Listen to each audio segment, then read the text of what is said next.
So guys welcome to part 6 of environment rapid revision. इसमें हम और थोड़े important global environmental agreement and treaties को करेंगे। तो सबसे इम्पॉर्टेंट ट्रीटी है जो हम ये डिस्कस करेंगे इस पार्ट में, वो है वियना कन्वेंशन जो 1985 में आई थी। ये कोई केमिकल्स को डायरेक्टली बैन नहीं करती, but this was bought in to protect the ozone layer, और इसको सबसे सक्सेसफुल इंटरनेशनल ट्रीटी माना जाता है क्योंकि ये ऑलमोस्ट यूनिवर्सली सारे देशों ने अडॉप्ट किया था। तो वियना कन्वेंशन जो 1985 में साइन हुआ था, उसके अंडर मॉन्ट्रियल प्रोटोकॉल आया था जो 1987 में लाया गया था। इसमें ओजोन डिप्लीटिंग सब्सटेंस को निकालने की बात करी गई थी। तो जो भी CFCs थे, HCFCs थे, हेलॉन्स थे, मिथाइल क्लोरोफॉर्म, कार्बन टेट्राक्लोराइड, इन सब के यूसेज पर पाबंदी लगाई गई थी after Montreal protocol was bought in under Vienna convention. So CBDR की रिस्पॉन्सिबिलिटी भी इसमें डाली गई थी। It is considered the most successful environmental treaty in history, Montreal protocol. आपको ये ध्यान रखना है, ये UPSC में क्वेश्चन आ चुका है। ओजोन लेयर, उसके बाद बहुत जगह पे रिकवरी देखी गई ओजोन लेयर में। फिर मॉन्ट्रियल प्रोटोकॉल के अंदर किगाली अमेंडमेंट आया। Kigali is a city in Rwanda. इसमें HFC को फेस डाउन करने की बात करी गई। तो जो मॉन्ट्रियल प्रोटोकॉल था उसमें इनिशियली CFC को फेस डाउन करके HFC को अडॉप्ट किया गया था, बट अभी इन्होंने देखा कि HFC की वजह से ग्लोबल वार्मिंग बढ़ रही है। तो जो इनिशियल HFC जो मॉन्ट्रियल प्रोटोकॉल ने ही प्रमोट किया था, अब उसी को फेस डाउन करने की बात कर रहे हैं under Kigali amendment, which entered into force on 1 January 2019। And HFC क्योंकि वो ग्रीन हाउस गैस है, उसको इंडिया के भी टाइमलाइन दी गई है। बाय 2047 इंडिया को भी इसका यूसेज फेस डाउन करना है। जो तीसरी ट्रीटी है जो बहुत इंपॉर्टेंट है वो है Ramsar convention. Again very very important for UPSC। Ramsar convention 1971 में साइन किया गया था। ये वेटलैंड को प्रोटेक्ट करता है। India has joined it in 1982। Ramsar convention आया था 1971 में और इंडिया ने ज्वाइन किया 1982 में। इंडिया में 75+ रामसार साइट्स है। Basically marshes, peatlands, lake, rivers, estuaries, mangroves, coral reefs wetland के अंदर आते हैं। इसका जो डेफिनेशन है वो आपको रमेश सिंह से एक बार देखना, आपको शंकर IAS जो इन्वायरमेंट बुक है वहाँ से उसका डेफिनेशन भी देख लेना। 6 मीटर से कम होना चाहिए पानी का level for it to be categorise as wetland under Ramsar convention. तो रामसार कन्वेंशन के अंदर होता है मॉन्ट्रियल रिकॉर्ड। इस रिकॉर्ड के अंदर वो चीज़ें होती है जो रामसार साइट्स होती है जो Ramsar sites ecological threat face कर रही है। तो इंडिया की जो चिलिका लेक थी वो इसमें थी, और उसका रिस्टोरेशन करने के बाद, उस पर काम करने के बाद चिलिका लेक को मॉन्ट्रियल रिकॉर्ड से बाहर निकाल दिया गया था। अभी 2 साइट्स है इंडिया की जो मॉन्ट्रियल रिकॉर्ड के अंदर है, वो है क्योलोदेव नेशनल पार्क और लोकताक लेक। सो बेसिकली क्या होता है, when you are under Montreux record you will get certain funds. International committee उस पर ध्यान रखेगी कि उस पर काम हो और उसको रिस्टोर किया जाए। So this is the benefit of coming under the record, you get funds. उस पर ज़्यादा स्क्रूटनी होती है ताकि वो वापस उसकी रिस्टोरेशन किया जाए।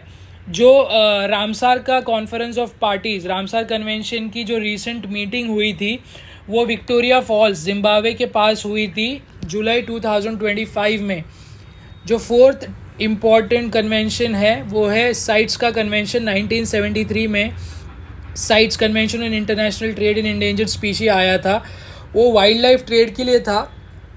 बिफोर दैट ये देखा गया था कि वाइल्ड लाइफ ट्रेड जो है वो बहुत ज़्यादा होता था, तो उसको रेगुलेट करने के लिए, ये वाइल्ड लाइफ ट्रेड की वजह से वाइल्ड लाइफ का पॉपुलेशन घट रहा था, तो उसको रेगुलेट करने के लिए साइट्स कन्वेंशन लेके आए।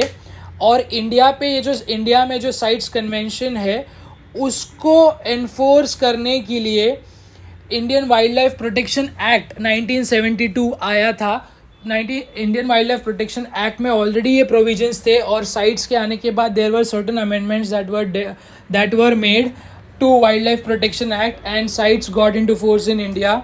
जो इसमें जो साइट्स है उसमें 3 अपेंडिक्स होते हैं जो कि बहुत इंपॉर्टेंट है, again very important for UPSC, this question might come. तो इसमें जो अपेंडिक्स 1 होता है उसमें जो एनिमल्स होते हैं वो they are threatened with extinction, और उसमें आपको ट्रेडिंग बिल्कुल अलाउ नहीं है। इसके एग्जांपल्स है tiger, Asian elephant, snow leopards.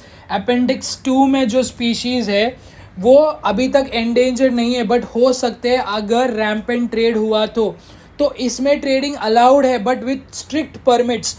और अपेंडिक्स 3 जो है साइट्स का, उसमें species protected in one country, और एक कंट्री में अगर कोई स्पीशी प्रोटेक्टेड है तो दूसरी कंट्रीज़ को भी हेल्प करनी है ताकि उसको वो एनिमल को प्रोटेक्ट कर पाए और उसका पॉपुलेशन थ्राइव करे। तो इसके बाद we will discuss Kyoto protocol. पिछले पार्ट में भी हमने क्योटो प्रोटोकॉल को डिस्कस किया था। The reason we are discussing it again because Kyoto protocol बहुत ज़्यादा इंपॉर्टेंट है। 1997 की ट्रीटी है ये, यूनाइटेड नेशन फ्रेमवर्क और convention on climate change UNFCCC के अंदर आता है। इसकी वजह से तीन चीज़ें आई थी, एक तो क्लीन डेवलपमेंट मैकेनिज्म, एक जॉइंट इम्प्लीमेंटेशन, और जो कार्बन क्रेडिट की आजकल ट्रेडिंग की न्यूज़ आती है it is because of Kyoto protocol.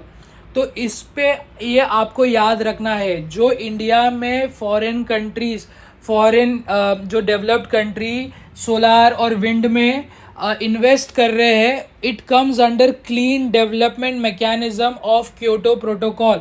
तो इससे उन कंट्रीज़ को कार्बन क्रेडिट कमाने का मौका मिलता है, and that is why they spend there funds in green energy project in emerging countries like India. तो पेरिस अग्रीमेंट भी हमने डिस्कस किया था। अगेन जो पेरिस अग्रीमेंट है बहुत ज़्यादा इम्पॉर्टेंट है। ये 2016 में इंडिया ने रेटिफाई किया। जो नेशनली डिटरमाइंड कंट्रीब्यूशन थे वो पेरिस अग्रीमेंट के अंदर आए थे। ग्लोबल स्टॉकटेक के बारे में हमने कल डिस्कशन किया था। ग्लोबल स्टॉकटेक जो पहला हुआ वो हुआ है 2023 में। तो आपको ये याद रखना है, कॉन्फ्रेंस ऑफ पार्टी जो दुबई में हुई उसमें फर्स्ट ग्लोबल स्टॉकटेक हुआ, और ग्लोबल स्टॉकटेक का प्रोविज़न था पेरिस अग्रीमेंट में। जो इंडिया ने अपने टारगेट्स दिए हैं नेशनली डिटरमाइंड कंट्रीब्यूशन, वो यहाँ पे लिखा है, आपको ये रीड करना है। जो 7th इम्पॉर्टेंट ऑर्गेनाइजेशन या कमीशन है इस वीडियो का, वो है इंटरनेशनल व्हेलिंग कमीशन। ये वेल्स को प्रोटेक्ट करने के लिए बनाया था। ये 1946 का कमीशन है। सो इंडिया के इंडिपेंडेंस से भी पहले आया है इंटरनेशनल व्हेलिंग कमीशन।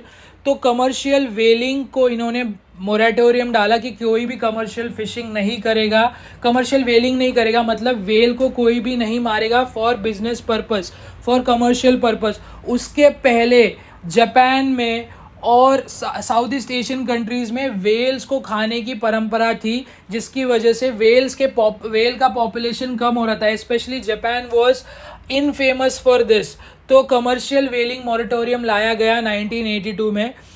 फिर जापान ने इसमें से विड्रू किया। 2019 को Japan withdrew from international whaling commission and they have started व्हेलिंग in their own territorial waters. जो उनका पानी, इंटरनेशनल वाटर में जापान जाके व्हेलिंग नहीं करता, बट उनके पानी में जो टेरिटोरियल एक्सक्लूसिव इकोनॉमिक जोन होता है, जो कोस्ट से एक्सटेंड होता है, वहाँ पे जापान अभी व्हेलिंग करता है।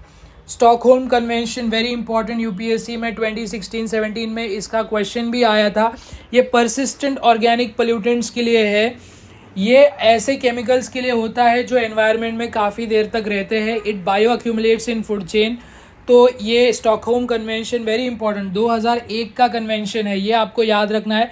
2001 में साइन हुआ, लेकिन इंडिया ने इसको रेटिफाई किया था 2006 से। जो डाइक्लोफेनेक जो इंडिया ने बैन करा है, जिसकी वजह से वल्चर्स की डेथ भी हो रही है, यू कैन से कि वो स्टॉकहोल्म कन्वेंशन को अडर करते हुए बैन किया गया था। जो स्टॉकहोल्म कन्वेंशन की रीसेंट मीटिंग हुई थी 2025 की of 2025, it was held in Geneva, Switzerland. So इसमें से जो आपको याद रखना है कि Stockholm convention came in 2001, but India ratified it in 2006. This is a very important point, and prelims में UPSC can try to confuse you here. Rotterdam Convention 1998 में आया है. Prior informed consent procedure is under which convention? ये UPSC में question आ चुका है, तो it is under Rotterdam Convention of 1998. Stockholm Convention was 2001. So Rotterdam Convention is before Stockholm Convention. You need to remember this. Rotterdam Convention में Annexure 3, जो Annex 3 है उसमें list है of banned restricted hazardous chemical, trade allowed only with importing country consent, and it is reviewed regularly. जो अभी जो recent COP12 हुआ था जिनीवा में, Stockholm Convention के साथ ही हुआ था ये कन्वेंशन, ऑफ रॉटरडैम कन्वेंशन की मीटिंग भी साइड बाय साइड ही हुई थी. तो इसमें ये लोगों ने रिव्यू किया था जो केमिकल्स है जो प्रायर इन्फॉर्म कंसेंट के पहले मूवमेंट करने के पहले जिसके ऊपर आपको अपने को प्रायर इन्फॉर्म्ड कंसेंट लेना पड़ता है वो कंट्री का. तो क्या उन केमिकल्स में को रिव्यू करना चाहिए, वो लिस्ट में क्या और केमिकल्स ऐड करने चाहिए या कुछ केमिकल्स निकाल देने चाहिए, इस पे मीटिंग हुई जिनीवा में रिसेंटली. जो 10th इम्पोर्टेंट कन्वेंशन है वो है Bonn convention. Again very very important, 1979 का है.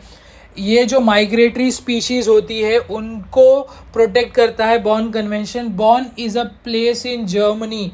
जो लेटेस्ट बॉन मीटिंग हुई थी COP15 of Bon convention, it happened in Brazil in 2026.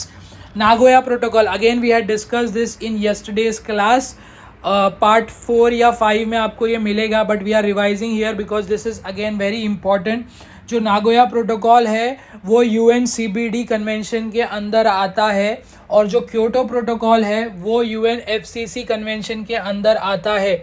So Nagoya protocol is for access and benefit sharing.